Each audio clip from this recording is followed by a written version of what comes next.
आज जनकपुर में बाड़ावा बड़ा सुहावन लागे। सीता के चढ़े लहरा दिया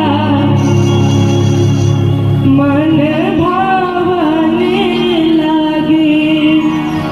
और यहाँ पे आज जितने भी लोग हैं सभी लोग सीता जी हैं, श्री रामचंद्र जी हैं, ठीक है।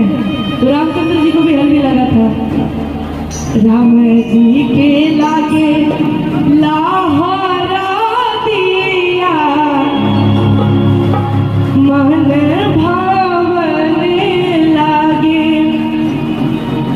आज जनकपुर में बाड़ावा बड़ा सुहावन लागे। आज जनकपुर में बाड़ावा बड़ा सुहावन लागे। सीता के चढ़े लहरा दिया मन भावन लागे। सीता के चढ़े लहरा दिया मन भावन लागे।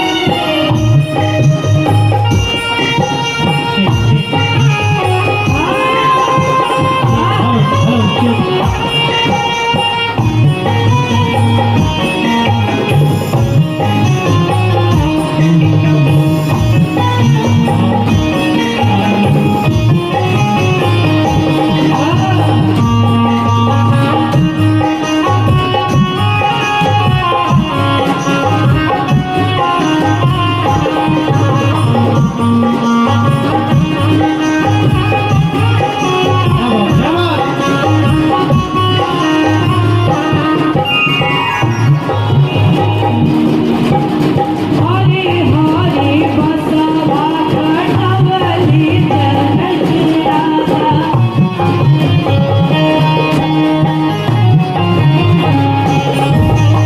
मन में सोनना माई के बदलाया नंद बाजा।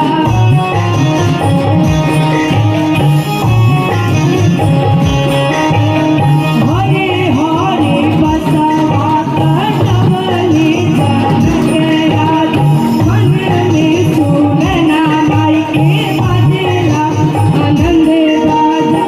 तोर भइले सगाई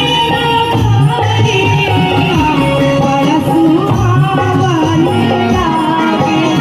तोर भइले सगाई बड़ा सुहावन लागे। चढ़े लहरा दिया मन भावन लागे।